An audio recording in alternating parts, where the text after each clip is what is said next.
Salut Farida, Salut Pablo. merci d'avoir accepté mon invitation. Farida, tu viens d'être élue députée de la NUPES, la nouvelle Union populaire écologique et sociale, dans la première circonscription de l'Essonne, celle de Manuel Valls et de Francis Chouat. Tu as battu au second tour Mehdi Zeghouf, le candidat du parti présidentiel, avec près de 60% des voix. Donc tu l'as écrasé, si je puis me permettre. Comment est-ce que tu analyses ta victoire? Qu'est-ce qui a fait que tu l'as battu de façon aussi nette au second tour? Eh ben écoute, tout simplement parce que ça fait plus de 5 ans que nous, on continue à être sur le terrain, on continue à être présent, on continue à exister tout simplement, à voir les habitants de cette circonscription, puisque nous y habitons avec toute l'équipe. Et en fait, on est là pour défendre ce que les services publics et l'éducation notamment sur la circonscription. Et ça prouve tout simplement que en fait, les électeurs et les électrices de cette circonscription ont dit un grand stop à ras-le-bol, puisque spécifiquement la première circonscription, les anciens députés en fait faisaient que passer et étaient plutôt dans l'intérêt individuel que dans l'intérêt général. On a vu ce que 17 députés insoumis pouvaient faire à l'Assemblée pendant 5 ans. Là, vous êtes plus de 70. Qu'est-ce que ça peut changer? Eh ben, ça peut changer plein de choses, justement. Je pense que déjà, on fait rentrer nos vies à l'Assemblée, puisque il y a une diversité qui est faite, en tout cas dans notre groupe, à l'Assemblée. Il y a des employés municipaux, il y a des femmes de ménage, il y a des gens, en fait, qui font la population française dans cette Assemblée. Qu'est-ce que Farida Amrani, députée, ça va ressembler à quoi concrètement? Tu Alors, vas rester travailler dans un bâtiment, enfin, dans ce bâtiment qui est derrière nous, là, du 7e arrondissement pendant toute l'année, ou tu vas être aussi sur le terrain? Enfin, comment tu vas organiser ton travail?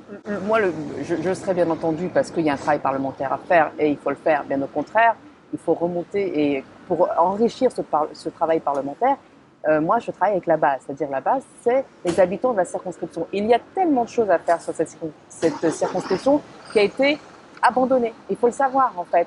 Les gens, en fait, de cette circonscription sont des gens dits de gauche. C'est des gens de gauche qui ont besoin, et là, ils sont heureux d'avoir, en tout cas, voté et avoir élu une députée de gauche, une vraie députée de gauche. Donc, moi, je le ressens et je ne veux pas les décevoir. Et pour ne pas les décevoir, il faut que je sois à leur côté le plus possible, en fait, sur le terrain.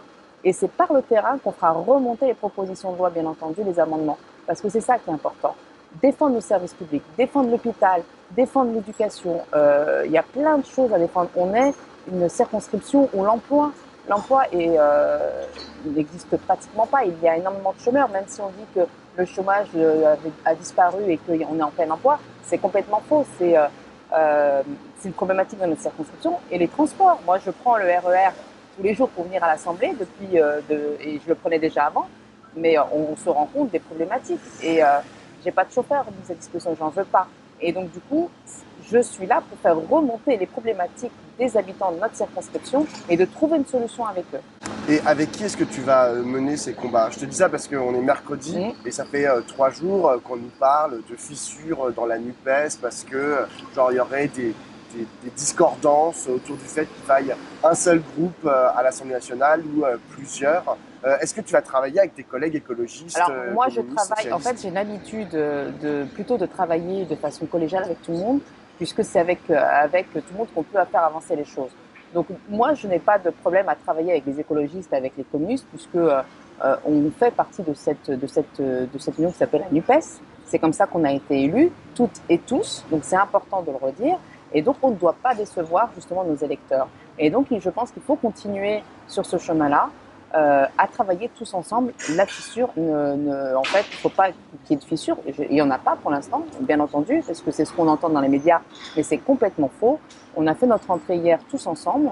C'était la NUPES qui a fait sa rentrée et pas que la France Insoumise ou l'écologiste ou le PC, c'était ensemble.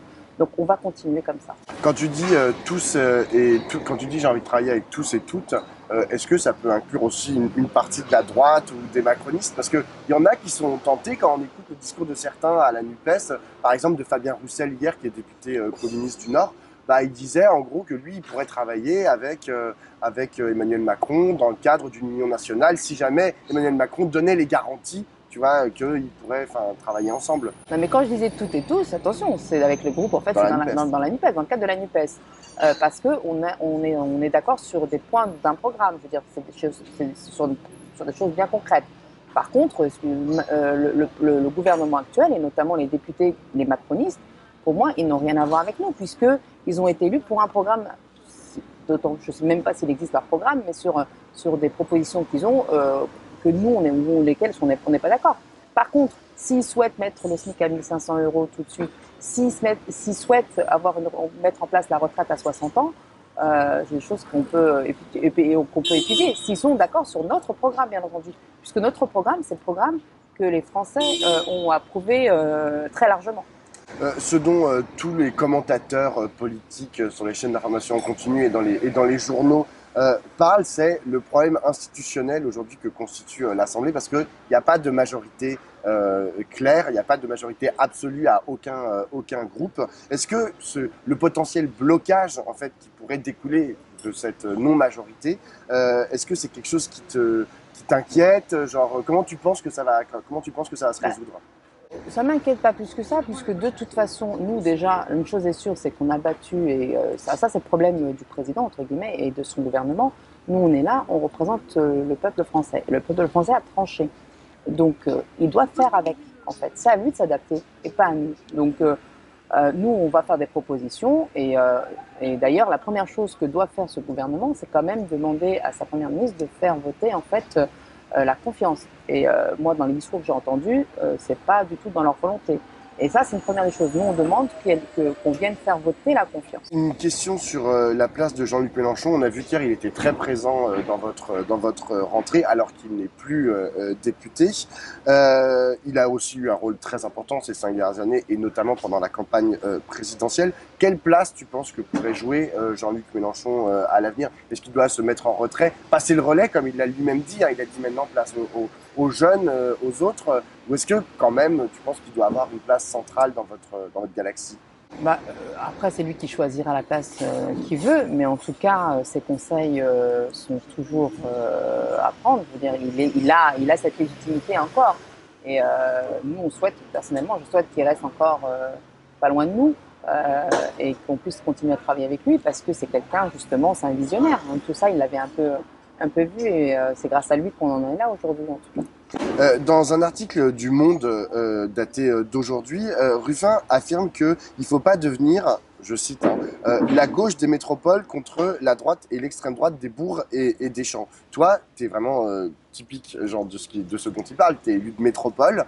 Est-ce que tu le ressens, ce clivage, tu le vois, tu l'envisages, et tu penses aussi qu'il faudrait le surmonter? Alors, nous, on a dans ma circonscription, il y a aussi des villes justement qui sont dites plus vertes, etc., où il y a moins d'habitants qu'à Évry ou à Corbeil.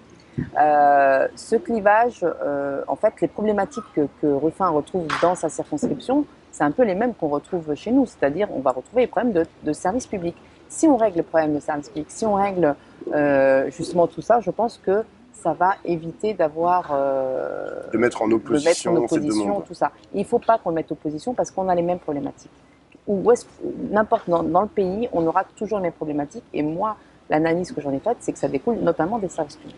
J'ai une dernière question, Farida. Tu vas avoir près de 90 collègues d'extrême droite, avec autant, enfin voire plus, de collaborateurs en fait de ces députés d'extrême droite. Ça veut dire que tu vas les croiser partout. Tu vas les croiser à la cantine, tu vas les croiser à la buvette, tu vas les croiser dans le couloir, tu vas les croiser dans la rue, devant le Palais Bourbon, et tu vas peut-être devoir bosser avec eux. Est-ce que c'est un problème, ou est-ce que non, tu considères que c'est la démocratie? Elles ont été élues par le peuple, hein, donc on ne pourra pas faire autrement. Par contre, la responsabilité, c'est celle du gouvernement actuel. C'est voilà, le choix. Ils n'ont pas voulu faire le choix en fait qui est républicain. Ils ont joué avec le feu, et puis maintenant on récolte ce qu'ils ont semé. Hein. Je me souviens notamment de Ruffin, qui a fait pas mal de missions d'information avec des députés macronistes. Est-ce que toi tu pourrais dire, je vais faire une mission d'information avec un député d'extrême droite? Écoute, je me suis pas tellement posé la question, mais à un moment donné, il va falloir je veux dire, ils ont été élus par le peuple, donc on n'aura pas le choix que de discuter avec eux à un moment donné. Après, bon, ça m'enchante pas beaucoup, c'est vrai, je ne sais pas comment on va faire en fait. Franchement là, je ne me suis pas encore posé cette question. Tu verras en marchant. C'est un beau jeu de mots. En marchant, non, on verra. Après, si on arrive justement à leur faire changer d'avis, pourquoi pas, j'en sais rien. Tout dépend de la force de conviction qu'on va nous avoir. Bon, en tout cas, bon courage Merci, pour les simple. 5 ans Oui. qui vont arriver. Ah oui.